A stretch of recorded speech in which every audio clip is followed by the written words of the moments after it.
السلام علیکم ورحمۃ اللہ۔ ہماری فضائل صدقات کی تعلیم چل رہی ہے، پیج نمبر 95 سے پڑھیں گے۔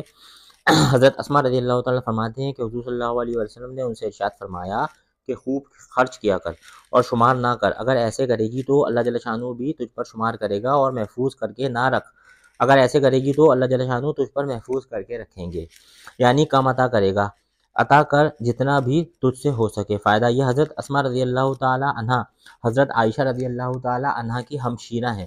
حضور صلی اللہ علیہ وسلم نے اس پاک حدیث میں کئی نوع سے خرچ کے زیادہ کرنے کی ترغیب ارشاد فرمائی۔ اول تو خوب خرچ کرنے کا صاف صاف حکم ہی فرمایا، لیکن یہ ظاہر ہے کہ خرچ وہی پسندیدہ ہے جو شریعت مطہرہ کے موافق اللہ کی رضا کی چیزوں میں کیا جائے۔ شریعت کے خلاف خرچ کرنا موجب ثواب نہیں، وبال ہے۔ اس کے بعد حضور اکرم صلی اللہ علیہ وسلم نے ارشاد نے شمار کرنے کی ممانعت فرمائی، جو پہلے ہی مضمون کی تاکید ہے۔ اس کے علماء نے دو مطلب ارشاد فرمائے ہیں، ایک یہ کہ گننے سے مراد گن گن کر رکھنا اور جمع کرنا ہے، اور مطلب یہ ہے کہ اگر تو گن گن کر رکھے گی تو اللہ جل شانہ کی طرف سے عطا میں بھی تنگی کی جائے گی، جیسا کرنا ویسا بھرنا۔ دوسرا مطلب یہ ہے کہ فقراء کو دینے میں شمار نہ کر، تاکہ اللہ جل شانہ کی طرف سے بدلہ اور ثواب بھی بے حساب ملے۔ اس کے بعد پھر اس مضمون کو اور زیادہ موقت فرمایا کہ محفوظ کر کے نہ رکھ، اگر تو اپنے مال کو اللہ کے راستے میں خرچ کرنے کے بجائے محفوظ کر کے رکھے گی تو اللہ جل شانہ بھی اپنی عطا اور احسان و کرم کی زیادتی کو تجھ سے روک لے گا۔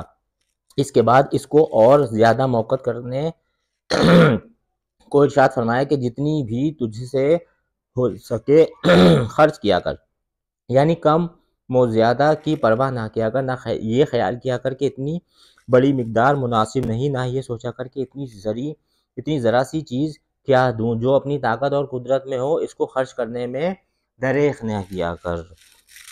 دوسری احادیث میں کثرت سے یہ مضمون وارد ہوا ہے کہ جہنم کی آگ سے صدقے کے ساتھ اپنا بچاؤ اور اپنی حفاظت کرو، چاہے کھجور کا ٹکڑا ہی کیوں نہ ہو، کہ وہ بھی جہنم کی آگ سے حفاظت کا سبب ہے۔ بخاری شریف کی ایک اور حدیث میں ہے کہ حضرت اسماء رضی اللہ تعالیٰ عنہ نے حضور اکرم صلی اللہ علیہ وسلم سے دریافت کیا کہ حضور صلی اللہ علیہ وسلم، میرے پاس اپنی تو کوئی چیز اب ہے نہیں، صرف وہی ہوتا ہے جو میرے خامن حضرت زبیر رضی اللہ تعالیٰ عنہ دے دیں، کیا اس میں سے صدقہ کر دیا کروں؟ حضور صلی اللہ علیہ وسلم نے فرمایا کہ صدقہ کیا کر اور برتن میں محفوظ کر کے نہ رکھا کر، اگر ایسا کرے گی تو اللہ جل شانہ بھی تجھ سے اپنی عطا کو محفوظ فرما لے گا۔ اس حدیث پاک میں اگر حضرت زبیر رضی اللہ تعالیٰ کے دینے سے مراد ان کا حضرت اسماء رضی اللہ تعالیٰ کو مالک بنا دینا ہے، تب تو یہ مال حضرت اسماء رضی اللہ تعالیٰ کا ہو گیا۔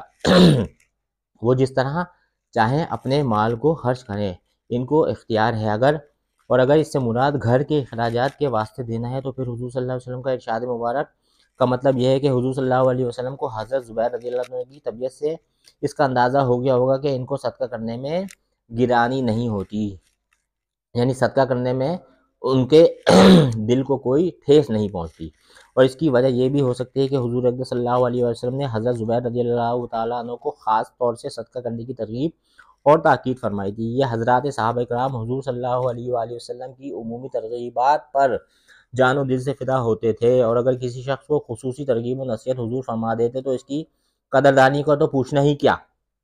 سینکڑوں نہیں ہزاروں واقعات اس کے شاہد ہیں، یعنی اس کے گواہ ہیں۔ حکایت صحابہ کے 9 باب میں مثال کے طور پر چند قصے اس کے لکھ چکا ہوں۔ علامہ سیوطی رحمۃ اللہ علیہ نے در منصور میں خود حضرت زبیر رضی اللہ تعالیٰ عنہ سے ایک قصہ نقل کیا ہے، جس میں حضور صلی اللہ علیہ وسلم نے ان کو خرچ کرنے کی خصوصی ترغیب دی ہے۔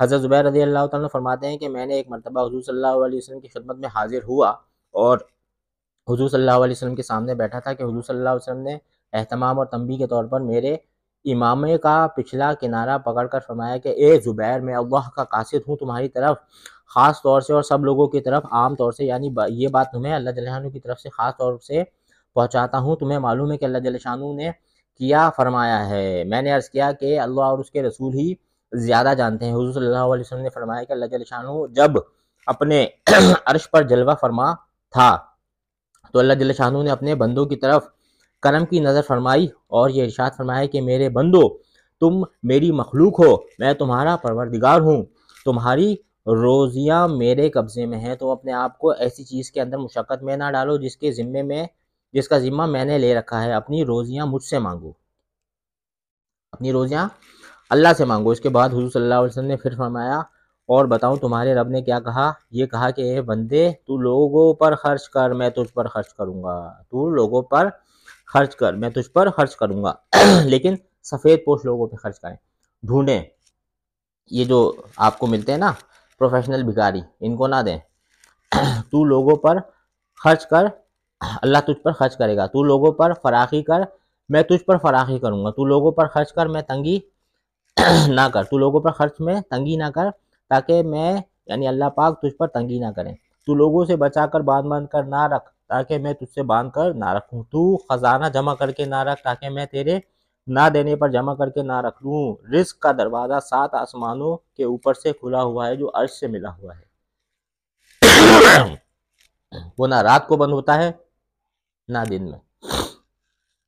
میرے دوستو، رزق کا دروازہ 7 آسمانوں کے اوپر سے کھلا ہوا ہے جو عرش سے ملا ہوا ہے، وہ نہ رات کو بند ہوتا ہے نہ دن میں۔ اللہ جل شانہ اس دروازے سے ہر شخص پر روزی اتارتا رہتا ہے، اس شخص کی نیت کے بقدر، اس کی عطا کے بقدر، اس کے صدقے کے بقدر، اس کے اخراجات کے بقدر، اور اس کو عطا فرماتا ہے۔ جو شخص زیادہ خرچ کرتا ہے اس کے لیے زیادہ اتارا جاتا ہے، جو کم خرچ کرتا ہے اس کے لیے کمی کر دی جاتی ہے۔ اب آپ سوچ لیں آپ کس میں سے ہیں۔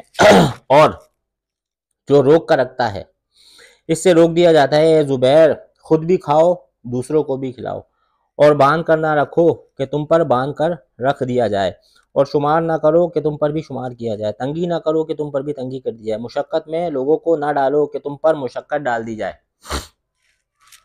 اے زبیر، اللہ جل شانہ خرچ کرنے کو پسند کرتا ہے اور تنگی کو پسند کرتا ہے۔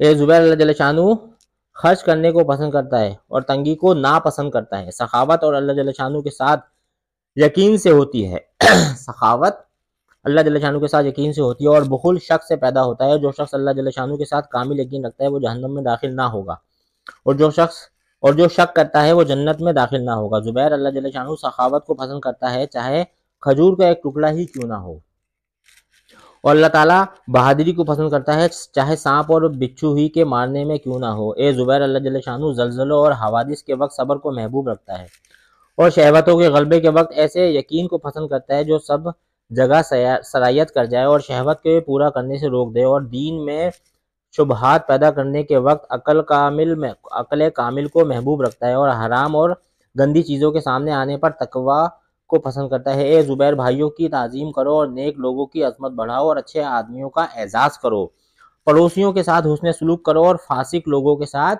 راستہ بھی نہ چلو۔ جو ان چیزوں کا اہتمام کرے گا جنت میں بغیر عذاب کے اور بغیر حساب کے داخل ہوگا۔ یہ اللہ کی نصیحت ہے مجھ کو اور میری نصیحت ہے تم کو۔ آیات کے ذیل میں نمبر 20 پر بھی اس قصے کی طرف مختصر اشارہ گزر چکا ہے، اور اس کے متعلق کلام بھی حضور صلی اللہ علیہ وسلم کے اس تفصیلی ارشاد کے بعد حضرت زبیر رضی اللہ عنہ کی طبیعت کا جو اندازہ ہوگا وہ ظاہر ہے۔ ایسی حالت میں حضرت اسماء رضی اللہ تعالیٰ عنہا کو ان کے مال میں سے بے دلیل خرچ کرنے کو اگر فرمایا ہو تو بے محل نہیں ہے۔ حضرت زبیر رضی اللہ تعالیٰ عنہ حضور اقدس صلی اللہ علیہ وسلم کے پھوپھی ذات بھائی بھی ہیں۔ اگر قرابت والوں سے تعلقات قوی ہوں تو اس قسم کے تصرفات تعلقات کی قوت اور زیادتی کا سبب ہوا کرتے ہیں، جن کا مشاہدہ اور تجربہ اس گئے گزرے زمانے میں بھی ہوتا رہتا ہے۔ ان سب کے علاوہ خود حضرت زبیر رضی اللہ تعالیٰ عنہ کی فیاضی کا کیا پوچھنا۔ صاحب اصابہ نے لکھا ہے کہ ان کے 1000 غلام تھے۔ حضرت زبیر رضی اللہ عنہ کو 1000 غلام تھے جو ان کو خراج ادا کیا کرتے تھے، لیکن اس میں سے ذرا سا بھی گھر میں نہ جاتا تھا، یعنی سب کا سب صدقہ ہی ہوتا تھا۔ اس فیاضی کا یہ ثمرہ تھا کہ انتقال کے وقت 22 لاکھ درہم قرضہ تھا، جس کا مفصل قصہ بخاری شریف میں مذکور ہے۔ اور قرضے کی صورت کیا تھی؟ یہ کہ امانت دار بہت تھے، محتاط بھی تھے، لوگ اپنی امانتیں رکھواتے اور وہ یہ ارشاد فرما دیتے کہ امانت رکھنے کی جگہ تو میرے پاس ہے نہیں، مجھے قرض دے دو، جب ضرورت ہو لے لینا۔ اس کو بجائے امانت کے قرض لیتے اور خرچ کر دیتے۔ اور ایک حضرت زبیر رضی اللہ تعالیٰ عنہ ہی کیا، ان سب حضرات کا ایک ہی سا حال تھا۔ ان حضرات کے یہاں مال رکھنے کی چیز تھی ہی نہیں، آج ہم مال جمع کر کے رکھتے ہیں۔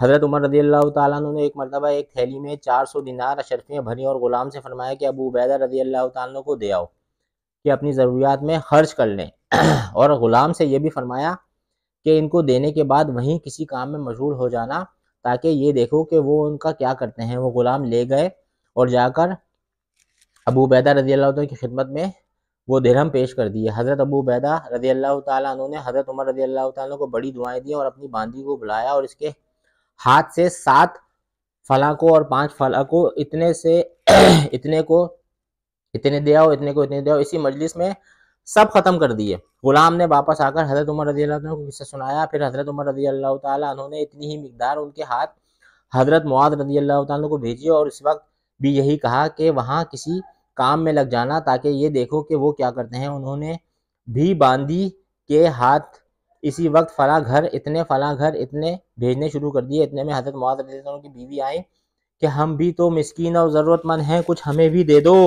حضرت معاذ رضی اللہ عنہ نے وہ تھیلی ان کے پاس پھینک دی، ان میں 2 باقی رہ گئی تھی، باقی سب تقسیم ہو چکی تھی۔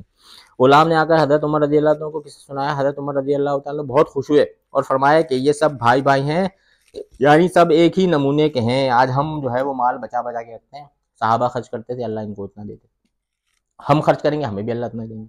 اللہ پاک ان حدیث کا یقین نصیب فرمائے، ان پہ عمل کرنے والا بنائے، دوسروں تک پہنچانے والا بنائے۔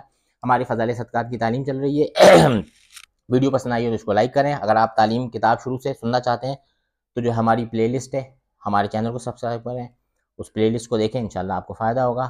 آپ سے ملنے اگلی ویڈیو میں ملتے ہیں۔ سبحان اللہ و بحمدہ، سبحانک اللہم و بحمدک، نشہد ان لا الہ الا انت، نستغفرک و نتوب الیک۔ سبحان ربک رب العزت